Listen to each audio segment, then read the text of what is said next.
Our players joining us are number 2, Basa, and number 10, Nix. We'll go ahead and open it with some comments from Coach. Yeah, first just want to say thank you to Fiesta Bowl, Verbo. This has been an unbelievable experience. You talk about the things that are benefits of the bowl game. For us, it's connection. It's the time that we get to spend with each other one last time. This guy on the stage with me, some of these other guys, their last opportunity to get to spend some time with us. And for us to get to have a great opportunity to spend time together and then go out there on the field and finish it the way we wanted to. We said, this season and really this game was about unfinished business. And we said we're writing the last chapter to our book, and we had the pen. And I thought our guys wrote a phenomenal chapter. Start off a little bit hairy, but they finished it off the way Oregon's supposed to play. So we're really proud of these guys and thankful again to the Fiesta Bowl and the job they did.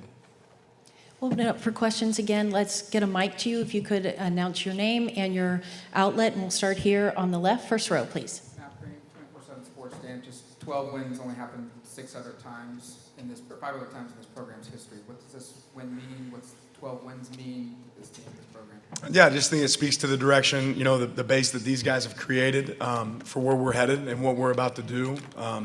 That they believed in what we wanted to accomplish, and this is all about our players. Right, our players, had buy-in. They knew what the goal was and what to accomplish, and we're going to build off of that in the future. And they really set the stage for that. Second row on the left. Hey, Bo.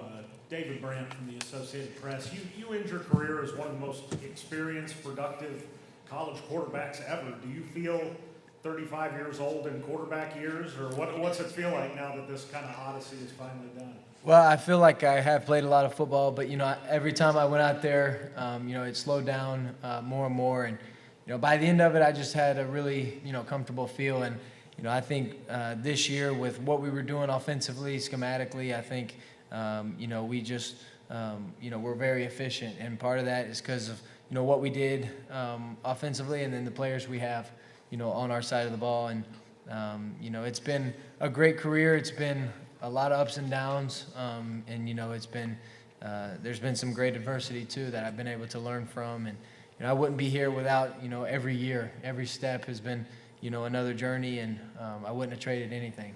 What I'll do say just to piggyback off that for Bo is hopefully everybody up here on the out here in the crowd realizes that this guy has the single season record for passing touchdowns, passing yards, and most touchdowns in an Oregon Bowl game right here at quarterback. Not to mention set the NCAA passing record for completion percentage. So he's done a lot for this program. He's played in a lot of elite ball, and we're really proud of him. Go back to the front row here on the left.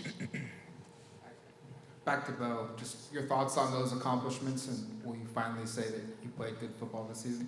Yeah, I played good football this year because of the opportunity and the situation that I was in. It wasn't difficult to go out there and play with the guys that I was around, and Coach Lanning can say what he wants, but it's a lot because of him that we were in the situation we were in. He coaches us extremely hard, and he gets the best out of us, and that's what you want out of a head coach. And his humility is going to give it to the players, but we wouldn't be here without him and his leadership. And I've learned so much from him over my time, over 2 years, and like I said, I wouldn't be here without him and the coaches that he's put around us as players. And we as a team, I felt like we set the bar really high. We had a standard, and we just wanted to go out there and match it every Saturday. Second row, far left. Yeah, Dan, this is Jack Magruder from Forbes. Obviously, your last game in the Pac-12 conference. Just wonder what your thoughts are, leaving the league, entering a new league, and also the legacy that maybe Oregon leaves in this league. Well, I think, Oregon's cemented itself as, a premier program in college football. And I'll say, more than anything, certainly grateful for some of the great games that exist in the Pac, but probably just as excited about what's happening in the future for us, where we're headed, the direction we're headed, the clarity, of what that brings. And that's really credit to our administration, Rob Mullins, and the people around us that have put us in that position. Back here on the risers. Trevor Denton, KVAL TV. This one's for Bo. Looked like you had a little conversation with Will and Dan before going out for that curtain call. You guys were smiling. What was kind of said during that conversation, and what emotions were you feeling when you were walking off that field for that final time getting that curtain call? Well, we were just going through the little memories we had. It was both coaches were just super excited, and I was grateful to be in that position with them. They've done so much for me in my development. They've allowed me to have one of the best years of my life, and I attribute it to those guys. And just to be able to have that situation, you see it a lot, and you always wonder, like, you think maybe, one day that could be me. And then, today it just, it happened. And, I feel nothing but joy. I feel nothing but, happiness and gratitude for the entire university. I think I could go on a list on and on about what the university has meant to me and each person that's done so much for me. The front row left. Jen Ortiz, Arizona Republic. For Jeffrey, what conversations did the defense have after that first drive and being able to shut them out for the rest of the game? Yeah, little things like just keeping our poise. That's something that we preach, every day at practice and then all the time in the facility. And I think Coach Lanning and, Coach Lupoy do a great job of, instilling that into our minds. Just keeping our poise, going to the sideline, not keeping our highs too high and our lows too low, And I think that's something that, a lot of these guys in the offseason were focusing on, was that mindset of, next play mentality. And, we got to flush the next play, and we got to, look at that next play and reflect on it and, grow from it. So I think that first drive, just reflecting on that first drive, like you said, was, going to the sideline, keeping our poise, and then, that we were going to execute at a high level from then on. And Jeff won't give himself enough credit, but just like Bo, makes this offense run, Jeff makes this defense tick. We give him an unbelievable amount of defense that he has to process through his mind, getting us in the right call, and obviously that showed up today, and that's why he was able to play elite. And I get tired of practicing against Jeff because he always calls out our plays because he studies so much.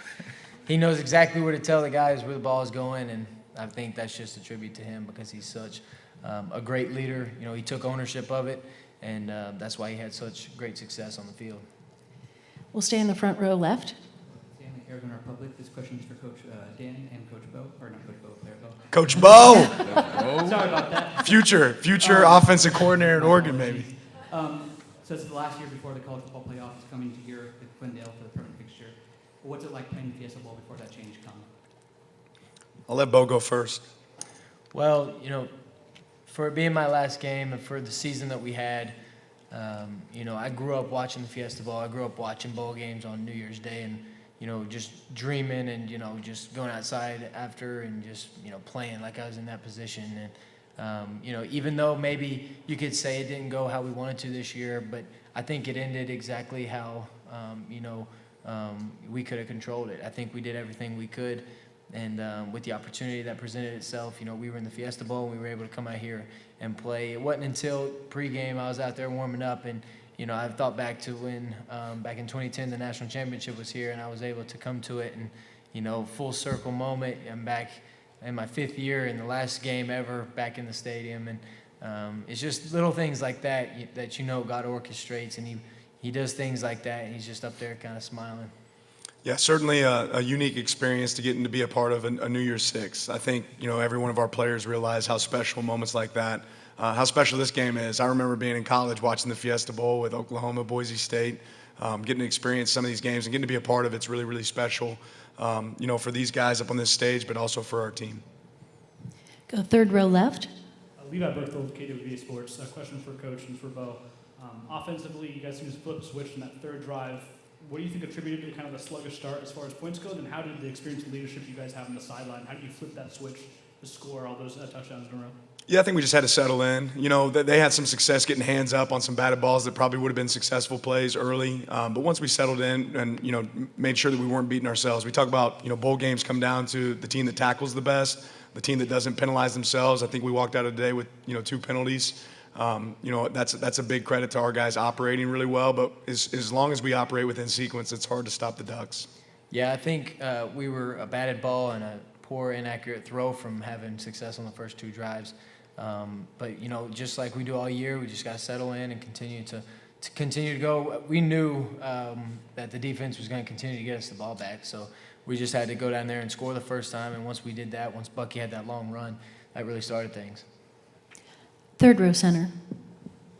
Sorry, Bo. So much has been made about your decision to play in this game when a lot of guys in your position wouldn't have, or around the country didn't.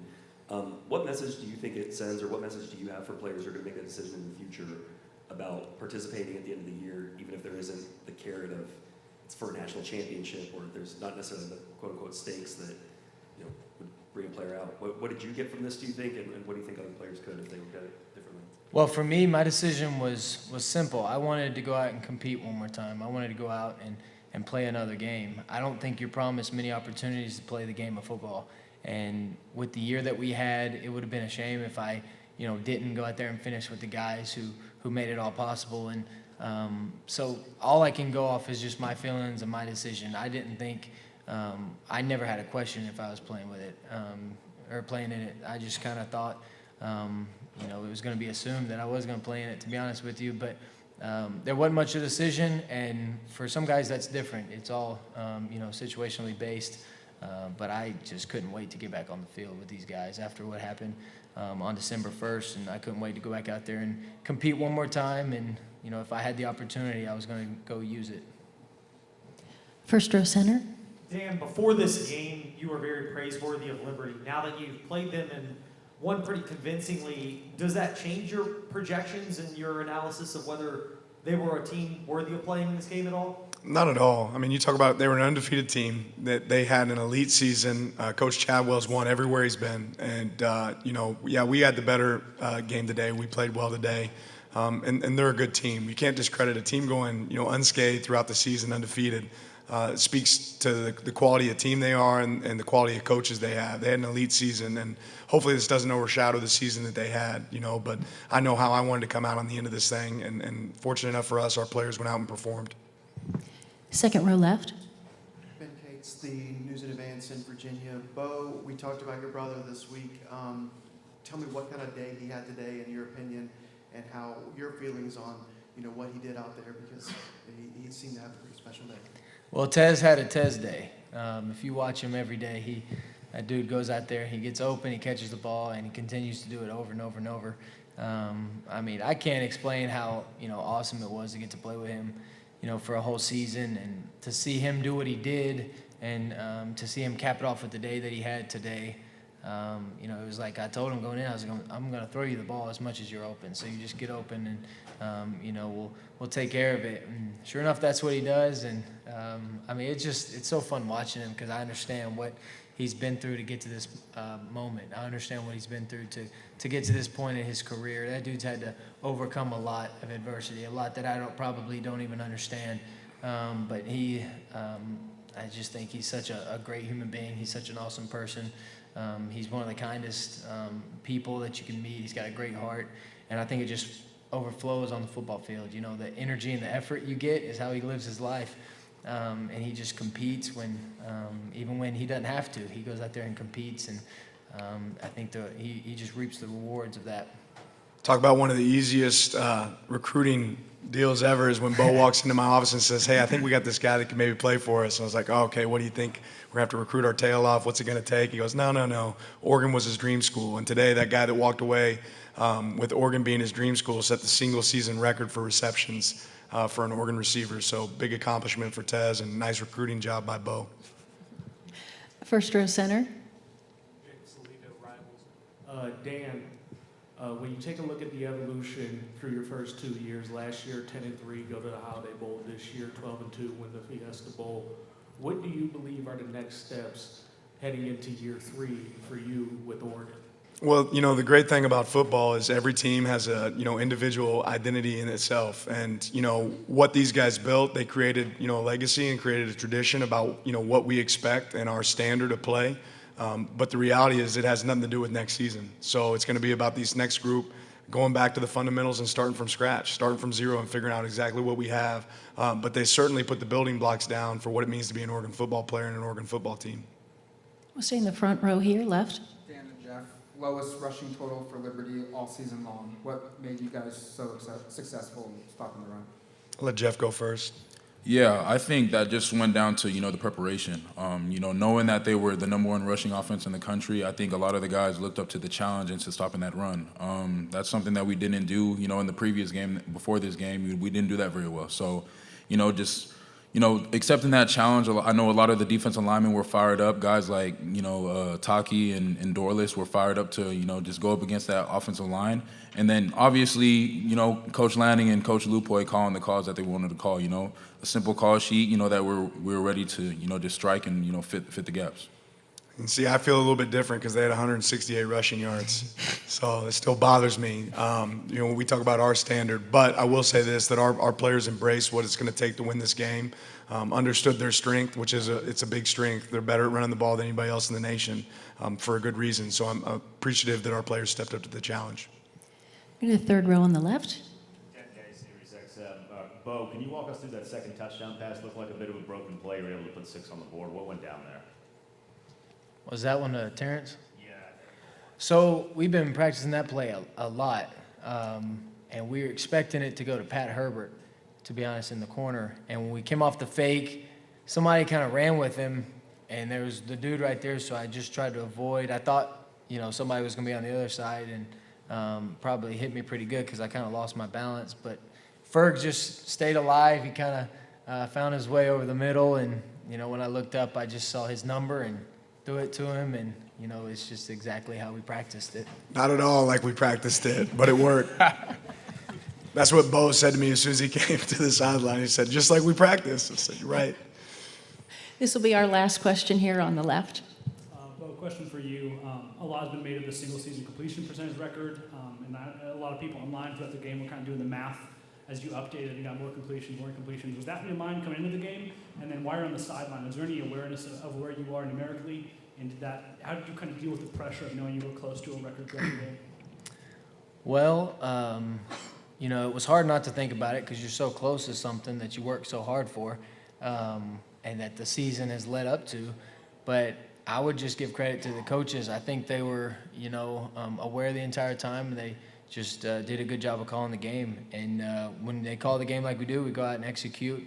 And, it just kind of happens. And I think the completion percentage is important because it speaks to a lot of people. It doesn't just speak to one person.